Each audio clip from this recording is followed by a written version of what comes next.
안녕하십니까. 사회복지 행정론. 이번 시간에는 사회복지 환경 변화와 조직 혁신에 관한 그런 주제를 가지고 같이 공부를 해보도록 하겠습니다.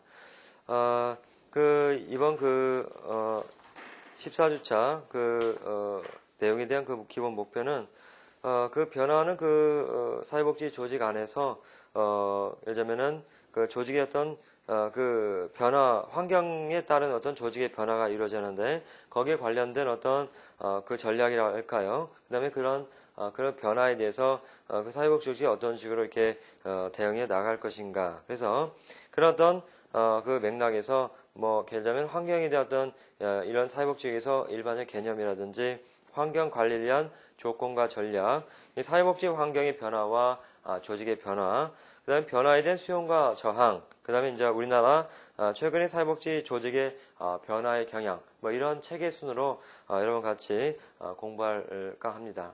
그래서 첫 번째 일반 환경과 과업 환경이라는 부분인데요.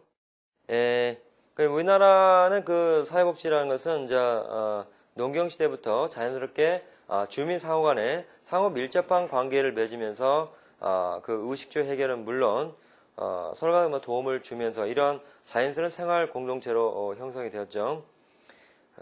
그래서 이제 본격적으로 이제 고조선 시대 상부상조의 그 형태, 자원봉사 그 조직을 시작으로 해서 삼국시의 두레나 예를 들면 고제 이런 것들이 바로 자연재해 극복 그런 구제 사업과 경로 사업에 역점을 두면서 시작됐죠.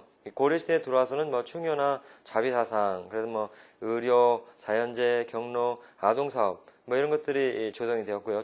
조선시대에 들어와서는 예를 들면 향약이나 개라든지 두레, 이런 것이 바로 구휼사업이라고 해서 사회복지 조직의 역할을 다한 것이죠. 그래서 우리나라는 이제 이런 상부상조의 정신이 그 맥을 이으면서 광복 이후에 50여 년 복지제도를 좀 더 구체화되는 이런 시기를 맞게 되는 거죠. 그래서 우리나라 그런 역사의 측면에서 여러분들이 한번 상식적으로 알아두라고 말씀을 드렸고요. 그래서 이제 먼저 그냥 일반 환경, 과업 환경에 관한 부분들을 좀 아셔야 하는데요.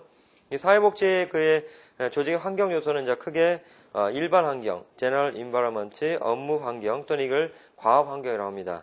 그래서 task environment라고 이렇게 하는 거죠. 이건 하센펠트의 그 견해라고 보겠는데요. 그래서 사회복지 조직의 그 중요한 특징 중 하나는 지역사회를 포함한 환경으로부터 지속적인 지지와 자원을 공급받아야 한다는 점입니다. 이들 조직은 외부로부터 영향을 크게 받고 지역사회의 규범과 사회문화적 특징으로부터 영향을 받을 수밖에 없는 거죠. 따라 사회복지 조직과 환경과의 관계는 중요한 요인이 됩니다. 환경이라는 것은 조직이 생존하기 위해서 자원을 동원해야 할 대상인 동시에 서비스 제공의 목표를 정하는 데 있어서 조직이 적응해야 하는 일련의 제약이기도 하죠. 그럼 일반 환경의 개념을 보겠습니다. 일반 환경이라는 것은 화선펠트에 의하면 환경 내의 경제적, 인구 통계적, 문화적, 정치적, 법적, 기술적 조건들을 의미합니다. 이 일반 환경들은 모든 조직에 영향을 미치며 조직이 변화시키자는 어려운 주어진 조건으로 여겨야겠죠.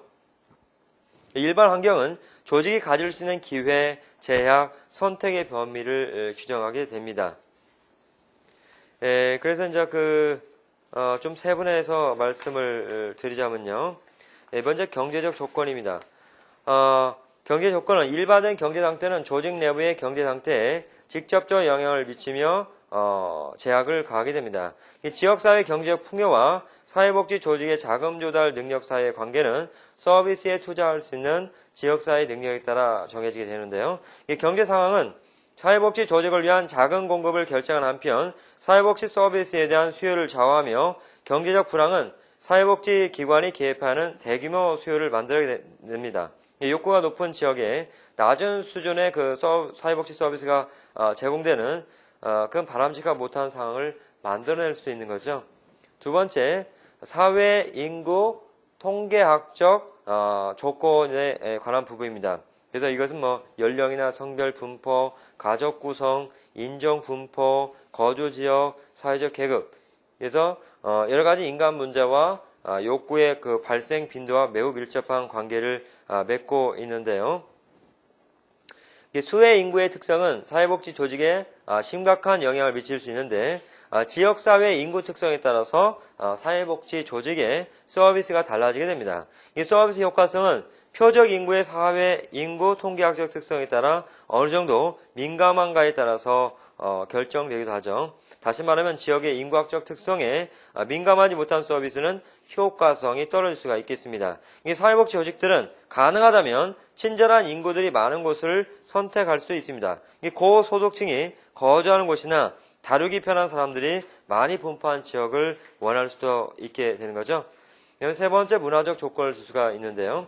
사회복지 조직은 지역사회의 우세한 문화 및 가치 제도에 특히 민감합니다. 이 사회복지 조직의 특징과 목적은 인간 문제 원인과 욕구 해소를 하는 데 있어서 꼭 지켜야 할 가치관, 그리고 욕구를 해소하는 수단에 대해서 엘리트 집단이 가지고 있는 가치와 이념을 반영하게 되는 거죠. 사회복지 조직은 당시 지배적 문화적, 도덕적 체계를 반영하고 이들 제도를 증진, 강화, 지지하는 한편 다양한 조직들의 발생은 이 조직들을 인간은 당시의 규범적 체계에서 결정되게 됩니다. 네 번째 정치적 법적 조건을 들 수가 있는데요. 복지 조직이 사용하는 주요 부분이 공적으로 관할되고 정치적 과정에서 결정된다 이렇게 보겠습니다. 이 수많은 법적 규제는 사회복지 조직이 클라이언트에게 서비스하는 데 있어서 준수해야 할 많은 법적인 어떤 조건들을 규정하고 통제하게 되는 거죠. 그리고 이제 사회복지 조직에 보여주는 기술적인 정교함과 기술 혁신의 정도는 부분적이나마 사회 기술 진보의 일반적 수준과 연구와 훈련을 통해서 지식을 추구해가는 사회적 교류를 통해서 결정됩니다. 이 여타 부분에서 기술 발전은 이를 활용할 사회복 조직에게 윤리적 도덕적 문제를 야기시키기도 하며 발전된 기술이 존재한다고 이것을 채택하기보다는 조직적 요인들, 제작 및 사회적 비용, 투자에 대한 소득, 혁신의 전달성 등에 의해서 채택 여부가 결정된다고 봅니다. 두 번째 이제 과업 환경 또는 작업 환경인데요. 개념을 살펴보면요.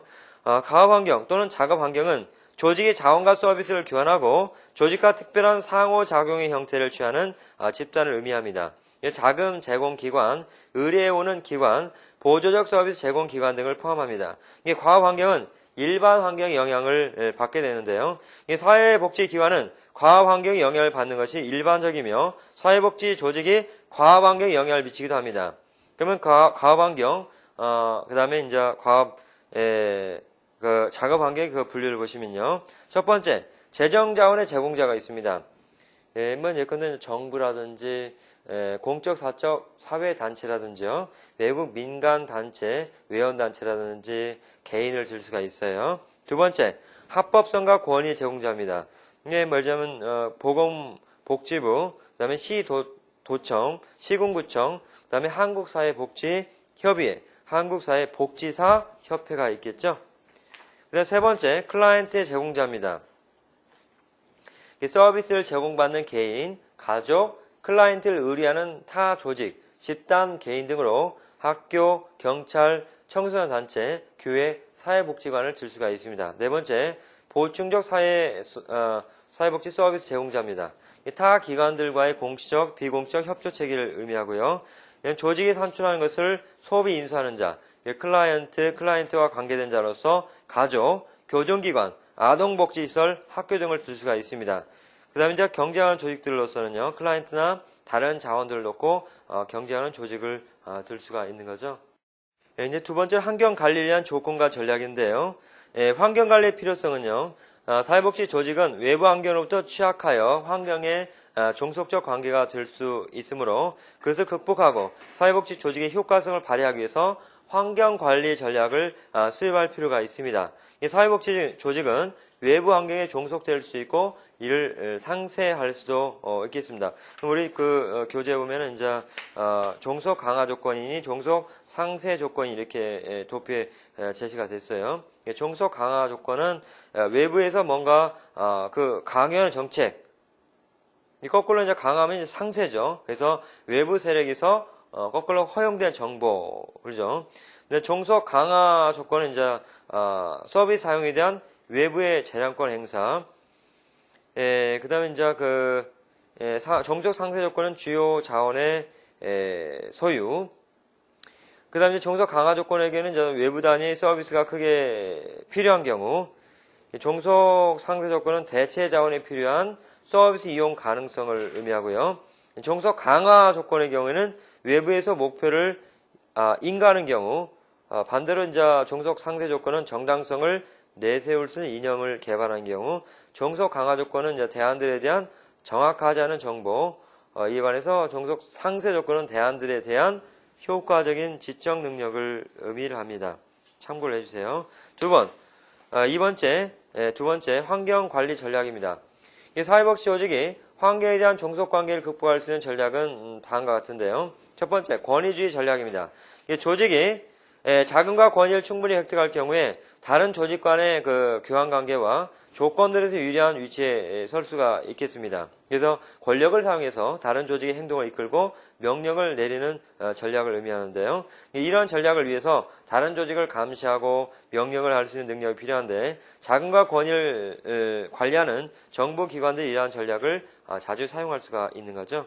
권위를 사용하는 것은 조직의 자율성에 영향을 미치지 않고서도 외부 조직이 교환 조건에 응하도록 할 수 있기 때문에 매우 효과적입니다. 이러한 전략을 사용할 수 있는 조직은 이미 우세한 권력 관계를 유지할 수 있고 명령 수능에 대한 감시 비용이 들고 형식적인 수능에 그칠 수가 있는 거죠. 두 번째, 경쟁적 전략을 들 수가 있습니다.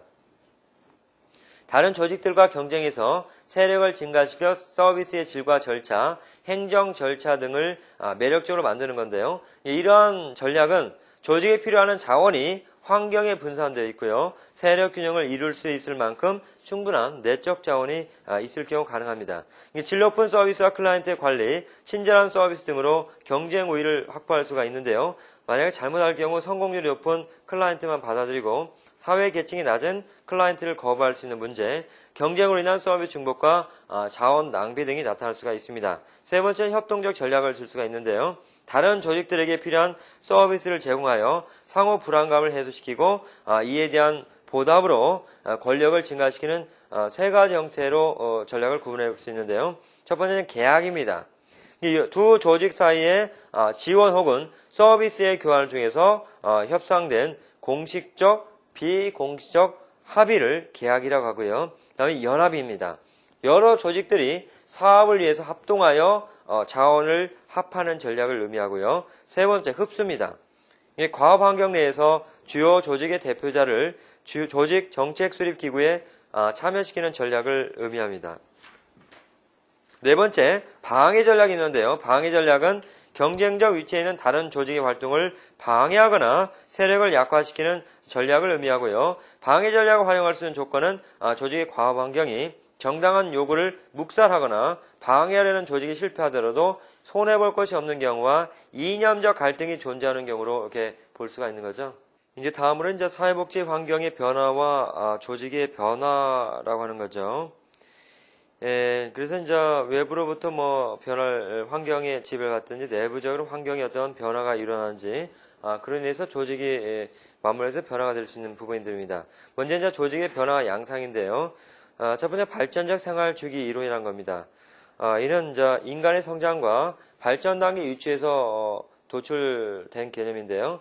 조직의 설립 시기는 권위가 있는 지도자에서 시작이 됩니다. 이 단계 이후에 형식화 시기, 다시 말하면 좀 더 질서를 갖추고 정형화된 시기, 안정 및 관료화의 시기, 가치 위기가 대두하는 시기, 목표에 대한 새로운 접근법에 의해서 변화 또는 새로운 활력을 얻거나 자기 방어에 대한 축소에 진입하게 되는데요. 두 번째는 유전적 이론이 있습니다. 새로운 조직 형태 발전에 관한 유전학 이론은 생물학적 진화 모델에서 도출되었습니다. 조직의 절차, 능력, 행동 규범 등은 재상세되어서 새로운 조직적 대처를 하게 되는 거죠. 세 번째, 환경적 시작입니다. 이 환경적 시작은 공간과 환경 내 강제가 새로운 조직 형태를 초래한다는 것에 중점을 두고 있는 거죠. 새로운 기술이나 서비스 이용 개발 및 조작되고 혁신에 반대하는 조직은 쇠퇴하기 쉬운 거죠. 서비스나 자원이나 기회 유용의 변화는 바로 조직 형태의 변화 가능성을 증가시킨다고 이렇게 보는 거죠. 네 번째, 혁신가입니다.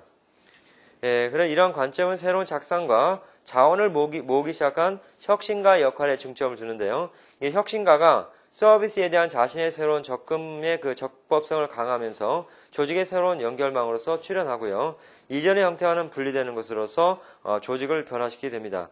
이 혁신은 자원을 끌어들이고 새로운 형태의 조직을 개발시키는 일에 공동체의 출현을 자극함은 역동적인 사회 과정 이렇게 보게 됩니다. 그리고 이제 변화의 그 유발 요인을 보면요. 첫 번째 외부적인 요인이 있습니다.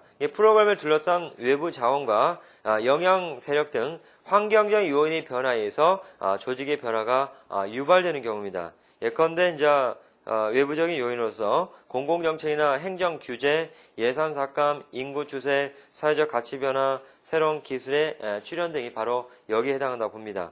두 번째, 내부적 요인으로서요. 일선 사회복지사들이 더 많은 재량권과 자율권을 요구하거나 전문직들이 클라이언트의 관점에서 서비스 개선이나 케이스의 부담률의 축소 요구 등으로 변화의 쟁점이 나타난 경우가 있습니다.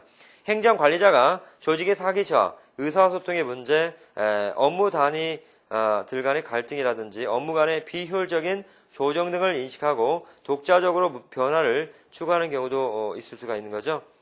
그러면 이제 변화 형태를 살펴보면요. 우리 교환을 보시면요. 변화 전략입니다.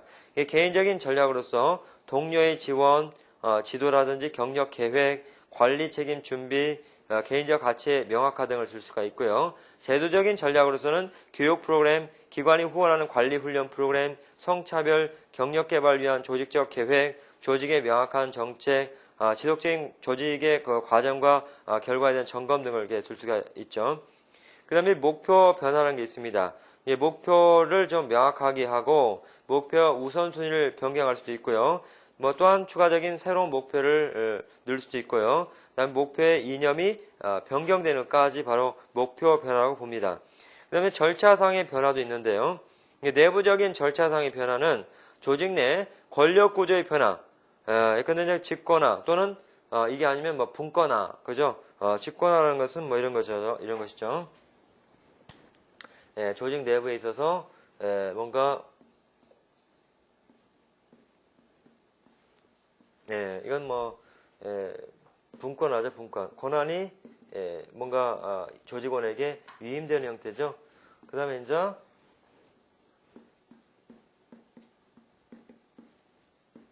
이건 집권화입니다, 집권화. 권력이 한쪽으로 이렇게 몰리는 경우죠. 그래서 이제 보면은 내부 권력 구조의 변화, 집권화냐 또는 분권화냐, 직원들의 역할 구조의 변화, 새로운 기술이 도입된다든지, 보상 구조가 변화되든지, 의사소통 구조, 수익적인 그 의사소통에서 수평적인 어떤 구조로 변하는 경우, 외부 관계의 변화, 절차상의 변화, 이것은 이해 집단 간의 의사소통의 원활함과 목표를 공유하고 자원의 교환을 위해서 조직 간 상호 의존해야 하는 역동성에 대한 변화를 의미하겠죠. 네 번째, 프로그램의 변화를 들 수가 있습니다. 이건 중요한 거죠. 이 프로그램이 더욱 효과적일수록 서비스를 추가하거나 수정 또는 변화시킬 수 있는 변화를 의미하는 거죠. 우리가 여기서 그런 여러 가지 변화에 대해서 우리가 그 종류와 그 변화의 어떤 내용들에 대해서 살펴봤습니다. 그래서 사회복지 조직의 그 환경 요인, 이것은 학자들이 어떤 여러 가지 그 개념들이 있었죠. 그래서 종합해보자면은, 조직의 내적 환경은 조직이 수행하는, 기본 업무의 성격과, 결국엔 조직의 마음가짐이 중요하며, 조직의 경제력, 그 다음에 이념, 조직의 목표와 절차, 리더십의 유형, 조직의 구조, 그 다음에 업무 분담의 균형, 조직원의 가치관과 사회 문화적인 배경이라든지 조직 외적 기관 단체와 연계 정도 등에 따라서 그 환경적 요인이 역시 달라질 수가 있는 거죠. 그래서 이제 닐과 케네디라는 그 학자는 조직 문화 요소로서 환경, 기본 가치, 중심 인물, 의식과 예식, 관계망을 지적하고 있습니다. 조직의 환경이라는 것은 법규와 고객 그리고 정부 정책에서 영향을 받게 되고요. 그 기본 가치라는 것은 바로 구성원의 신념과 기본 가치이며 중심 인물이라는 것은 리더로서 그 조직의 중대성에 큰 영향을 미치는 거죠. 그리고 조직원의 의식과 관습, 조직의 목적을 전달해주는 매체로서 조직의 문화망도 중요한 요소로 지적되고 있다고 보겠습니다. 여러분들이 어떤 조직의 문화를 변경하고 어떤 그 조직의 어떤 외적인, 내적인 그런 어떤 환경의 영향을 지배받음으로써 뭔가 조직 안에 뭔가 변화를 이루기 위해서 그래서 그 리더의 역할이 상당히 중요한 우리가 알 수가 있었습니다. 그래서 리더라고 하는 것은 뭔가 우리가 뭔가 뭐 교육적인 입장도 알 수 있고 행정적인 측면에서 또는 뭐 예를 들자면은 그 리더라고 하는 것이 뭔가 그 격려하고 지지하고 행정적 도움을 주는 이런 역할을 떠나서 뭔가 그 어떤 조직 안에서의 문화를 공유하면서 문화를 이끌어가면서 문화를 같이 뭔가 만들어가면서 뭔가 그 조직원들에게 뭔가 감화와 영향을 주고 그 지역사를 둘러싸서 지역민들에게 뭔가 정말 영향력을 줌으로써 국민의 어떤 삶의 질을 향상시키고 예를 들자면 보다 나은 서비스를 클라이언트에게 제공할 때 그때만이 비로소 뭔가 영향력 있는 리더로서 활동할 수 있겠구나라고 하는 겁니다. 더 나아가서 예를 들면 뭐 어차피 사회복지 조직이자 뭐 그 기관 안에서 스태프들이 어떤 직원들이 이렇게 그 뭐 나은 어떤 변화에 대해서 대응할 터이니까요. 그래서 뭔가 그 관련된 그 뭔가 창의성 있고 또 뭔가 발전적인 이런 프로그램을 통해서 뭔가 혁신적이고 또 나은 그런 서비스를 제공할 수 있는 그런 여지도 있는 거죠. 다만 뭔가 여기서 우리가 조직 안에서의 어떤 그런 내적인, 외적인 그런 변화 과정의 어떤 추이를 좀 더 빨리 그 캐치해서 그 조직에 맞는 그런 어떤 그 대응책을 개발하는 것도 중요한 의미가 있겠다라고 생각됩니다.